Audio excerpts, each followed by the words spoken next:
శరన్నవరాత్రి మహోత్సవాల్లో మూలా నక్షత్రం సందర్భంగా నేడు విజయవాడ కనకదుర్గమ్మకు సీఎం వైఎస్ జగన్మోహన్ రెడ్డి రాష్ట్ర ప్రభుత్వం తరపున పట్టు వస్త్రాలు, పసుపు కుంకుమలు సమర్పించనున్నారు. సీఎం టూర్తో భద్రతను కట్టుదిట్టం చేశారు పోలీసులు. ఈ సందర్భంగా ఇంద్రకీలాద్రిపై టెస్ట్ నిర్వహించారు. సుమారు గంట పాటు కొండపై సీఎం ఉండే అవకాశం ఉండడంతో నిఘాను పటిష్టం చేశారు. ప్రతిపక్ష నేతలు నాడు నేడు స్కూల్ను చూసి విమర్శలు చేయాలని స్పీకర్ తమ్మినేని సీతారాం అన్నారు. శ్రీకాకుళం జిల్లా ఆమదాల వలస మండలం అక్కులపేటలో వైఎస్ఆర్ ఆసరా సంబరాల్లో ముఖ్య అతిథిగా స్పీకర్ పాల్గొన్నారు. గత ప్రభుత్వం విద్యను నిర్లక్ష్యం చేస్తే ముఖ్యమంత్రి వైఎస్ జగన్ విద్యకు పెద్దపీట వేశారని తెలిపారు. విద్యార్థులు ఉన్నత విద్యను అభ్యసించి మంచి ఉద్యోగాలు సాధించి ఉన్నత స్థాయికి ఎదగాలనే లక్ష్యంగా సీఎం వైఎస్ జగన్ కృషి చేస్తున్నారన్నారు. ఆర్థిక మంత్రి బుగ్గన రాజేంద్రనాథ్ అందుకే ప్రభుత్వ పాఠశాలలు, కాలేజీలకు మొదటి ప్రాధాన్యతనిస్తున్నారని చెప్పారు. కర్నూలు జిల్లా డోన్లో ఉన్న ప్రభుత్వ ఐటీఐ ఆవరణలో 5 కోట్ల వ్యయంతో నిర్మిస్తున్న రెసిడెన్షియల్ భవనానికి మంత్రి శంకుస్థాపన చేశారు. ఎంపీ విజయసాయిరెడ్డి విశాఖలో ప్రతిరోజు 3 గంటలు అందుబాటులో ఉండనున్నారు. ఉత్తరాంధ్ర ఇన్ఛార్జిగా కొనసాగుతున్న ఆయన సామాన్య ప్రజలకు అందుబాటులో ఉండాలని నిర్ణయించుకున్నారు. ఆ మేరకు విశాఖలో ఆయన ఉండే సమయంలో ప్రతిరోజు మధ్యాహ్నం 3 నుంచి సాయంత్రం 6 గంటల వరకు అపాయింట్మెంట్ లేకుండా ప్రజలు నేరుగా కలవచ్చని ప్రకటించారు. విశాఖ జిల్లా కే కోటపాడు ఆసరా సభతో జనసంద్రంగా మారింది. కార్యక్రమంలో అనకాపల్లి ఎంపీ డాక్టర్ సత్యవతి, ప్రభుత్వ విప్ బూడి ముత్యాల నాయుడు పాల్గొన్నారు. దేశ చరిత్రలో మహిళలకు ఇంత ప్రాధాన్యత ఏసీఎం ఇవ్వలేదని ఎంపీ సత్యవతి అన్నారు. ఇటీవల స్థానిక సంస్థల ఎన్నికల్లో కూడా వైఎస్ఆర్సీపీ అఖండ మెజార్టీతో గెలిచిందని, ఇదంతా సీఎం జగన్ పట్ల మహిళలు చూపిస్తున్న అభిమానానికి ప్రతిరూపమని బూడి ముత్యాల నాయుడు తెలిపారు. అధికారంలోకి వచ్చిన 2 ఏళ్లలోపే 90% హామీలు నెరవేర్చిన ఘనత సీఎం వైఎస్ జగన్దేనని మంత్రి శంకరనారాయణ స్పష్టం చేశారు. అనంతపురం జిల్లా పరిగి మండలంలో 2వ విడత వైఎస్ఆర్ ఆసరా సంబరాల్లో పాల్గొన్న మంత్రి మహిళలతో కలిసి సీఎం జగన్ చిత్రపటానికి ఫలాభిషేకం నిర్వహించారు. పులిచింతల ప్రాజెక్టుకు భారీగా వరద వచ్చి చేరుతోంది. ఎగువ ప్రాంతాల్లో కురుస్తున్న వర్షాల వల్ల శ్రీశైలం ప్రాజెక్టు నుంచి నాగార్జున సాగర్ చేరుతోంది. దీంతో సాగర్ పూర్తిస్థాయి నీటి మట్టం చేరుకోవడంతో వచ్చిన నీటిని వచ్చినట్లుగా దిగువ ఉన్న పులిచింతల ప్రాజెక్టుకు వదులుతున్నారు. పులిచింతల ప్రాజెక్టు దిగువ ప్రాంతాల్లోని ప్రజలు అప్రమత్తంగా ఉండాలని అధికారులు హెచ్చరికలు జారీ చేశారు. సిద్దిపేట జిల్లా తొగుడు మండలంలో మల్లన్న సాగర్ ప్రాజెక్టును సీఎం కేసీఆర్ పరిశీలించారు. హెలికాప్టర్లో విహంగ వీక్షణం ద్వారా మల్లన్న సాగర్ను పరిశీలించారు. సీఎం కేసీఆర్ వెంట ముఖ్యమైన అధికారులు ఉన్నారు. మల్లన్న సాగర్ ప్రాజెక్టు గురించి అధికారులు సీఎం కేసీఆర్కు వివరించారు. తెలంగాణలో 10వ తరగతి పరీక్షల నిర్వహణపై ప్రభుత్వం కీలక నిర్ణయం తీసుకుంది. ఏడాది 10th పరీక్షల్లో 6 పేపర్లే ఉంటాయని స్పష్టం చేసింది. ఒక్కో సబ్జెక్టుకు ఒక్కో పేపరే పరీక్ష నిర్వహించనున్నారు. 11 పేపర్లకు బదులుగా 6 పేపర్లు ఉంటాయని దీనికి సంబంధించిన తెలంగాణ ప్రభుత్వం జీవో విడుదల చేసింది. వచ్చే ఏడాది మార్చి, ఏప్రిల్లో 10వ తరగతి పరీక్షలు నిర్వహించే అవకాశం ఉంది. రైతుల హత్యలపై మోదీ, అమిత్ షా నిర్లక్ష్యంగా వ్యవహరిస్తున్నారని టీపీసీసీ చీఫ్ రేవంత్ రెడ్డి మండిపడ్డారు. యూపీలో చనిపోయిన రైతు కుటుంబాలకు మద్దతుగా ఏఐసీసీ పిలుపు మేరకు హైదరాబాద్లోని ఇందిరా పార్క్ ధర్నా చౌక్లో కాంగ్రెస్ నేతలు మౌనదీక్ష చేపట్టారు. కేంద్ర హోంశాఖ సహాయ మంత్రి కొడుకే రైతులను కారులో తొక్కించి చంపడంపై ఆగ్రహం వ్యక్తం చేశారు రేవంత్ రెడ్డి.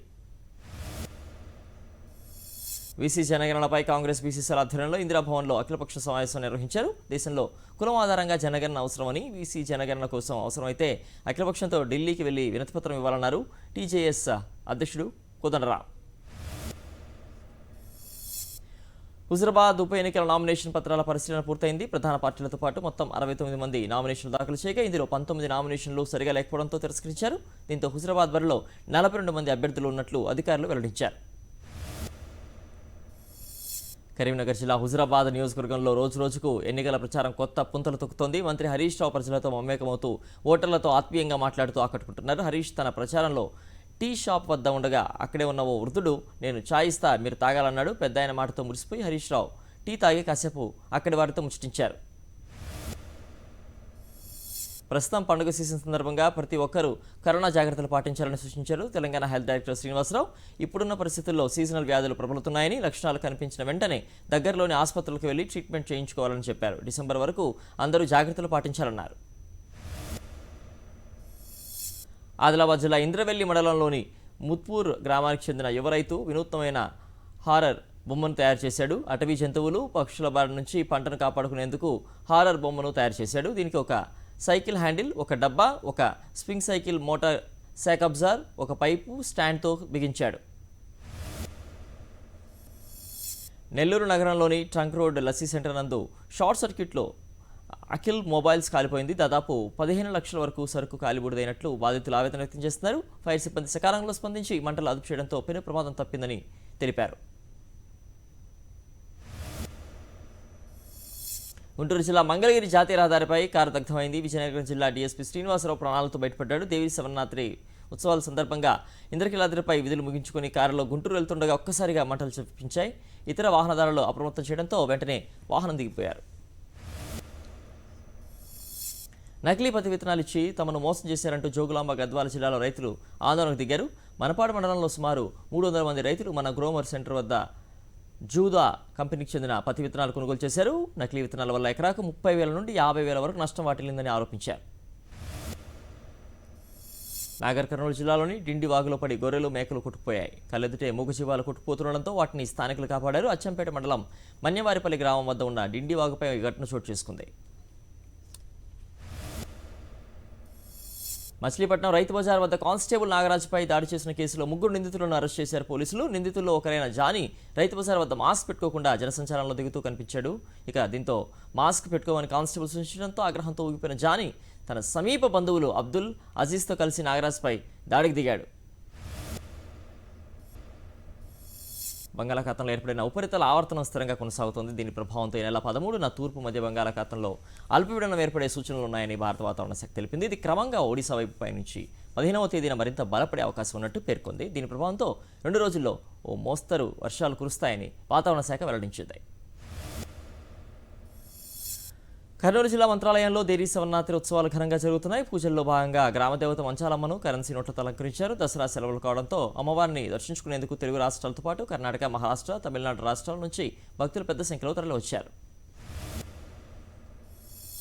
కర్నూలు జిల్లా మంత్రాలయం సమీపంలో తుంగభద్ర నది ప్రమాద స్థాయిలో ప్రవహిస్తోంది. తెలుగు రాష్ట్రాలతో పాటు కర్ణాటక ప్రాంతంలో కురుస్తున్న వర్షాల కారణంగా తుంగభద్ర నదికి నీటి ప్రవాహం క్రమంగా పెరుగుతోంది. తెలుగు రాష్ట్రాలతో పాటు కర్ణాటక, తమిళనాడు, కేరళ ప్రాంతాల నుంచి శ్రీ రాఘవేంద్ర స్వామిని దర్శించుకునేందుకు భక్తులు పెద్ద సంఖ్యలో తరలి వస్తున్నారు. లఖింపూర్ కేరీ కేసులో కేంద్ర మంత్రి అజయ్ మిశ్రా తనయుడు ఆశీష్ మిశ్రాను 3 రోజులు పోలీస్ కస్టడీకి అప్పగించింది లక్నో కోర్టు. 3 రోజుల పాటు ఆయన విచారించనున్నారు. సిట్ అధికారులు లఖింపూర్ కేసులో ఆరోపణలు ఎదుర్కొంటున్న ఆశీష్ మిశ్రాను శనివారం యూపీ పోలీసులు అరెస్ట్ చేశారు. స్విస్ బ్యాంకుల్లో మన దేశ పౌరుల ఖాతాలకు సంబంధించిన 3వ జాబితా భారత్కు చేరింది. స్విట్జర్లాండ్లో భారత్ చేసుకున్న సమాచార మార్పిడి ఒప్పందంలో భాగంగా ఖాతాల వివరాలు స్విస్ బ్యాంకు అధికారులు భారత్కు అందించారు. 2020 సెప్టెంబర్లో భారత్కు 2వ జాబితా అందగా తాజాగా 3వ జాబితా అందింది. ఈసారి మాత్రం తొలిసారిగా భారతీయుల స్థిరాస్తుల వివరాలతో కూడిన పూర్తి సమాచారం ఇచ్చినట్టు తెలుస్తోంది. పెట్రోల్, డీజిల్ ధరల పెరుగుదలపై కేంద్ర సహజ వాయువుల శాఖ సహాయ మంత్రి రామేశ్వర్ చేసిన వ్యాఖ్యలు వివాదాస్పదమయ్యాయి. 130 కోట్ల మంది ప్రజలకు ఉచితంగా కరోనా వ్యాక్సిన్ ఇవ్వడం వల్లే పెట్రోల్, డీజిల్ ధరలు పెరిగాయంటూ వ్యాఖ్యానించారు. దీంతో మంత్రి కామెంట్స్పై సోషల్ మీడియాలో భిన్నాభిప్రాయాలు వ్యక్తమవుతున్నాయి. బ్రిటిష్ ఫిడిష్ ఫార్మా దిగ్గజం ఆస్ట్రాజెనికా కోవిడ్ వ్యతిరేక పోరాటానికి మరో ఆయుధాన్ని అందించేందుకు సిద్ధమవుతోంది. తాజాగా కంపెనీ పరిశోధనలు drug, land acting antibody, cocktail తదితర ప్రయోగాలు సానుకూల ఫలితాలనిచ్చింది. ఈ డ్రగ్ తీవ్రమైన వ్యాధి లక్షణాలు ఉన్న వారి పేషెంట్లలో మరణాలను పూర్తిగా తగ్గించింది. యూపీలోని బీజేపీ సర్కార్పై విమర్శలు గుప్పించారు ఛత్తీస్గఢ్ సీఎం భూపేష్ బాఘెల్. యోగి ప్రభుత్వం పట్ల ప్రతి ఒక్కరూ అసంతృప్తి నెలకొందని అన్నారు. రైతులు, యువత, దళితులు, వ్యాపారులు సహా అన్ని వర్గాల వారు యోగి పనితీరుపై నిరాశలో ఉన్నారని వ్యాఖ్యానించారు. మహారాష్ట్ర ప్రభుత్వంపై మండిపడ్డారు రాష్ట్ర మాజీ సీఎం దేవేంద్ర ఫడ్నవీస్. రాష్ట్ర కేబినెట్ సమావేశంలో బంద్పై నిర్ణయం తీసుకోవడం దేశంలోని తొలిసారిని విమర్శించారు. ఇండియన్ వారెన్ బఫెట్ అయిన రాకేష్ జున్జున్వాలా సహా మరికొంతమంది కలిసి ఏర్పాటు చేసిన విమానయాన సంస్థ ఆకాశ ఎయిర్ ప్రారంభం దిశగా మరో అడుగు పడింది. తాజాగా ఈ సంస్థకు కేంద్ర విమానయాన శాఖ నుంచి ఎన్ఓసీ లభించింది. వివిధ పోటీ పరీక్షలకు సన్నద్ధమవుతున్న మహిళల కోసం ఓ ప్రత్యేక లైబ్రరీని ఏర్పాటు చేసింది వాయువ్య ఢిల్లీలోని ప్రభుత్వ యంత్రాంగం. ఖర్నాలో ఏర్పాటు చేసిన ఈ లైబ్రరీలో యూపీఎస్సీ, నీట్, ఎస్ఎస్సీ, ఇతర పరీక్షలకు సంబంధించిన స్టడీ మెటీరియల్స్ అందుబాటులో ఉంచారు అధికారులు. యూపీలో మరోసారి అధికారంలోకి రావడమే లక్ష్యంగా బీజేపీ పార్టీ మాస్టర్ ప్లాన్ సిద్ధం చేస్తోంది. రాష్ట్రంలోని ప్రతి ఓటర్కు చేరువయ్యేలా ఎన్నికలకు ముందు 100 రోజుల పాటు 100 కార్యక్రమాలు చేపట్టనుంది. మండల, నియోజకవర్గ స్థాయిలో రోజుకో ప్రోగ్రాంని రూపొందించారు యూపీ బీజేపీ నాయకులు. అంతర్జాతీయ వేదికలపై భారత పథకాన్ని ప్రతిపాదించిన వివిధ క్రీడా అంశాలకు చెందిన ఆటగాళ్లను జరిగిన సన్మాన కార్యక్రమంలో కేరళ సీఎం పినరయి విజయన్ పాల్గొన్నారు. ఒలింపిక్స్లో ఇతర వేదికల్లో పథకాలు సాధించిన కేరళ క్రీడాకారులకు సీఎం విజయన్ మొమెంటలతో సత్కరించారు. రాగల 24 గంటల్లో కేరళలో భారీ వర్షాలు కురుస్తాయని హెచ్చరికలు జారీ చేసింది భారత వాతావరణ శాఖ. రాష్ట్రంలోని కొల్లాం, ఎర్నాకుళం, కొట్టాయం, అలపుజ జిల్లాలకు చెందిన ఆరెంజ్ అలర్ట్ ప్రకటించింది. మహిళలను ఉద్దేశించి కర్ణాటక ఆరోగ్య శాఖ మంత్రి డాక్టర్ కె సుధాకర్ వివాదాస్పద వ్యాఖ్యలు చేశారు. National institute of mental health and neuro సైన్స్లో పాల్గొన్న ఆయన నేటి తరం మహిళలు సింగిల్గా ఉండాలనుకుంటున్నారని అన్నారు. ఒకవేళ వివాహం జరిగి పిల్లలకు జన్మనివ్వాలనుకుంటే సొరగసి పాటుపడుతున్నారని, ఇది ఏమాత్రం మంచి పరిణామం కాదన్నారు. కరోనా టీకా పంపిణీలో 100% లక్ష్యాన్ని సాధించేందుకు లబ్ధిదారులకు ప్రోత్సాహకాలు అందిస్తోంది అహ్మదాబాద్ మున్సిపల్ కార్పొరేషన్. వ్యాక్సిన్ వేసుకున్న వారికి కిలో వంట నూనె ప్యాకెట్స్తో పాటు లక్కీ డ్రా ఫోన్స్ అందజేస్తోంది. ఏం చదవలేను. ఓ ఇంట్లో దొంగలు వదిలి వెళ్లిన లెటర్స్ సర్వత్రా ఆసక్తి నెలకొంది. డిప్యూటీ కలెక్టర్ ఇంటికి చోరీకి వెళ్లిన దొంగలకు నగదు దొరకపోవడంతో నిరాశ చెందిన వారు ఇంట్లో డబ్బులు లేనప్పుడు తాళం ఎందుకు వేశారని ఇంటి యజమానికి లేఖ రాశారు. ఈ ఘటన మధ్యప్రదేశ్లోని దివాస్ జిల్లాలో చోటు చేసుకుంది. ప్రైవేట్ రంగంలో ఆవిష్కరణలకు మరింత స్వేచ్ఛ ఇచ్చేందుకు అంతరిక్ష రంగంలోకి సంస్కరణలు తీసుకొచ్చినట్లు ప్రధాని మోదీ తెలిపారు. ప్రభుత్వం స్టార్టప్స్ మధ్య సహకార మంత్రంతో ముందుకు సాగుతున్నట్లు చెప్పారు. ప్రముఖ నటుడు Amitabh Bachchan pan masala brand add నుంచి తప్పుకోనున్నట్లు వెల్లడించారు. ఈ ప్రకటన చేయడానికి తీసుకున్న మొత్తం సొమ్మును తిరిగి ఇచ్చేసినట్లు తెలిపారు. పాన్ మసాలా బ్రాండ్ ప్రమోషన్స్తో తనకు ఇక ఎలాంటి సంబంధం లేదని తన బ్లాగ్లో పేర్కొన్నారు.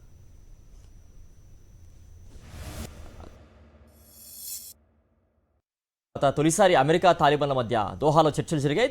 చర్చలపై స్పందించిన అమెరికా అధికారులు తాలిబాన్ల పనితీరు బట్టే తమ నిర్ణయాలుంటాయని పేర్కొన్నారు. ఈ సమావేశంలో తాలిబాన్ ప్రభుత్వ గుర్తింపుపై ఎలాంటి చర్చ జరగలేదని తెలిపారు.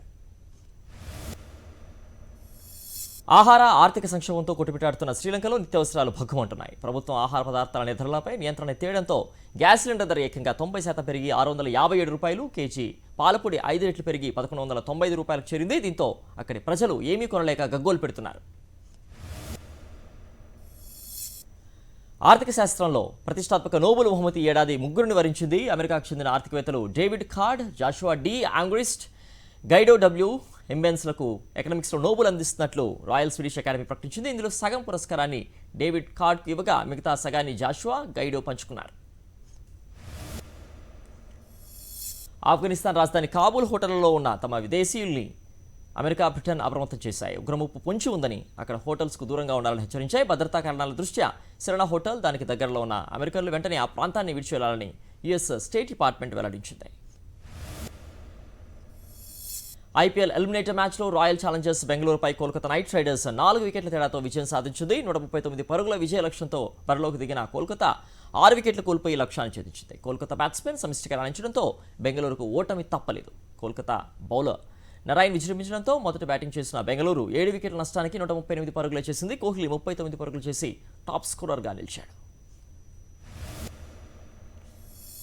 తొలి క్వాలిఫైయర్ మ్యాచ్ చివరిలో వరుసగా 3 4లు కొట్టి జట్టును గెలిపించిన చెన్నై సూపర్ కింగ్స్ కెప్టెన్ ధోనీపై ప్రశంసల వర్షం కురిపిస్తోంది. ఇక Indian captain Virat Kohli king is back అంటూ ట్వీట్ చేయగా అటు పంజాబ్ కింగ్స్ ఓనర్ ప్రీతి జింతా కూడా ధోనీని పొగిడేసింది. ఐపీఎల్లో royal Challengers Bengaluru bowler Harshal Patel అరుదైన ఘనత సొంతం చేసుకున్నాడు. ఒక ఐపీఎల్ సీజన్లో అత్యధిక వికెట్లు తీసిన బౌలర్గా రికార్డు సృష్టించాడు. మొత్తం 15 మ్యాచ్లు ఆడిన హర్షల్ 32 వికెట్లతో పడగొట్టగా ఇందులో ఒక హ్యాట్రిక్ ఉండడం విశేషం. ఆర్సీబీ విధ్వంసకర బ్యాటర్ గ్లెన్ మ్యాక్స్వెల్ సరికొత్త రికార్డు సొంతం చేసుకున్నాడు. ఐపీఎల్ 2021 సీజన్లో ఆర్సీబీ తరపున 500 పరుగులు పూర్తి చేసుకున్నాడు. కోహ్లీ, గేల్, డివిలియర్స్, జాకలీస్ తర్వాత జట్టు తరపున 500 మార్కును అందుకున్న ఆటగాడిగా మ్యాక్స్వెల్ నిలిచాడు. తొలి క్వాలిఫైయర్ మ్యాచ్లో ఢిల్లీ క్యాపిటల్స్ ఓటమి చెందడంపై భారత ఆటగాడు గౌతమ్ గంభీర్ స్పందించాడు. కీలక సమయంలో స్టార్ బౌలర్ రబాడా బౌలింగ్ ఇవ్వకపోవడంతోనే ఢిల్లీ పరాజయం పాలైందని అన్నాడు. అదేవిధంగా చెన్నై సూపర్ కింగ్స్ 3వ స్థానంలో ఊతప్పను బరిలో దించడం మంచి నిర్ణయమని గంభీర్ పేర్కొన్నాడు. జమ్మూ కాశ్మీర్లో భారీ ఎన్కౌంటర్ జరిగింది. బందిపోరా ప్రాంతంలో భద్రతా దళాలకు ఉగ్రవాదులకు మధ్య జరిగిన ఎదురుకాల్పుల్లో 2 ఉగ్రవాదులు హతమయ్యారు. మరణించిన ఉగ్రవాదుల్లో ఒకరు ఇంతియాజ్ అహ్మద్గా గుర్తించారు. కాశ్మీర్లో ఇటీవలే మైనారిటీ పౌరులను హత్య చేసిన ఘటనలో ఇంతియాజ్ కీలకంగా వ్యవహరించాడని పోలీసులు తెలిపారు. మలయాళ దిగ్గజ నటుడు నడుముడి వేణు మృతిపై ప్రధాని మోదీ సంతాపం వ్యక్తం చేశారు. భారత సినీ పరిశ్రమ ఓ మంచి నటుడిని కోల్పోయిందన్నారు. ఆయన సినీ జీవితంలో ఎన్నో విభిన్న రకాల పాత్రల్ని పోషించి ప్రేక్షకుల మనసు కొలగొట్టారని ప్రధాని తెలిపారు. కేరళ ప్రభుత్వం విద్యుత్ కోతలను విధించే దిశగా అడుగులు వేస్తోంది. విద్యుత్ కొరత ఏర్పడుతున్న నేపథ్యంలో రాష్ట్రంలో విద్యుత్ సరఫరాను నియంత్రించే అంశంపై ఈ నెల 19 తర్వాత నిర్ణయం తీసుకుంటామని ప్రభుత్వ అధికారులు వెల్లడించారు. ప్రస్తుతం రాష్ట్రంలో విద్యుత్ డిమాండ్కు పంపిణీకి మధ్య గ్యాప్ ఏర్పడడంతో ప్రైవేట్ సంస్థల వద్ద విద్యుత్ను కొనుగోలు చేస్తుందని పేర్కొంది. స్టాక్ మార్కెట్ సంచలనం నమోదైంది. నేషనల్ స్టాక్ ఎక్స్చేంజ్ సూచీ Nifty all time high points తాకింది. మార్కెట్ బుల్జోరు కొనసాగుతుండడంతో సోమవారం 18,000 మార్క్ని టచ్ చేసింది. మరోవైపు బీఎస్సీ సెన్సెక్స్ 417 పాయింట్లు లాపడి 60,476 వద్ద గరిష్టం లెక్కించాయి. ఆ తర్వాత అమ్మకాలు తలెత్తడంతో సూచీలు ఇంట్రాడే లాభాలను కోల్పోయాయి. పన్ను చెల్లింపుదారులకు ప్రముఖ ప్రభుత్వ రంగ బ్యాంకింగ్ దిగ్గజం ఎస్బీఐ గుడ్ న్యూస్ చెప్పింది. ఐటీఆర్ ఫైలింగ్ చేసే వారి కోసం సరికొత్త ప్రణాళికతో ముందుకొచ్చింది. యోనో యాప్లోని ట్యాక్స్ టు విన్ ఆప్షన్స్ను ఉపయోగించి ఆదాయ పన్ను దాఖలు చేసే సౌకర్యాన్ని కల్పించింది. ఈ సదుపాయంతో ట్యాక్స్ పేయర్స్ ఉచితంగానే ఆదాయ పన్ను దాఖలు చేసుకోవచ్చు. పండగల వేళ పీఎఫ్ చందాదారులకి ఉద్యోగుల భవిష్య నిధి సంస్థ శుభవార్త చెప్పనుంది. పీఎఫ్ ఖాతాదారులకు ఈ ఆర్థిక సంవత్సరానికి గాను అందించే వడ్డీని దీపావళికి ముందే వారి ఖాతాల్లో జమ చేసేందుకు సిద్ధమైనట్టు తెలుస్తోంది. దీంతో దాదాపు 6 కోట్ల మందికి ప్రయోజనం కలగనుంది. 2020-21 ఆర్థిక సంవత్సరానికి గాను 8.5% వడ్డీని ఇవ్వాలని కేంద్ర ప్రభుత్వం ఇదివరకే నిర్ణయించింది. ప్రముఖ నటి శ్రియ పండంటి బిడ్డకు జన్మనిచ్చారు. 2020 లాక్డౌన్ సమయంలోనే ఆమె బిడ్డకు జన్మనివ్వగా ఇంతకాలం దాచిపెట్టారు. తాజాగా ఇదే విషయాన్ని ఆమె ఇన్స్టాగ్రామ్ వేదికగా తన అభిమానులతో పంచుకున్నారు. ఇలాంటి శుభవార్తని ఇంతకాలం బయటపెట్టకుండా ఇప్పుడు చెప్పడంతో అభిమానులు ఆశ్చర్యపోతున్నారు. ఉప్పెన ఫేమ్ వైష్ణవ్ తేజ్, రకుల్ ప్రీత్ సింగ్ జంటగా క్రిష్ దర్శకత్వంలో వచ్చిన కొండపొలం మూవీకి సంబంధించిన ఓ ఆసక్తికర విషయం బయటకొచ్చింది. నవల ఆధారంగా తెరకెక్కిన కొండపొలం మూవీని ముందుగా క్రియేటివ్ డైరెక్టర్ సుకుమార్ తీస్తామనుకున్నారట. అయితే పుష్ప మూవీతో బిజీగా ఉండడంతో తన ప్రయత్నాన్ని విరమించుకున్నాడని తెలుస్తోంది.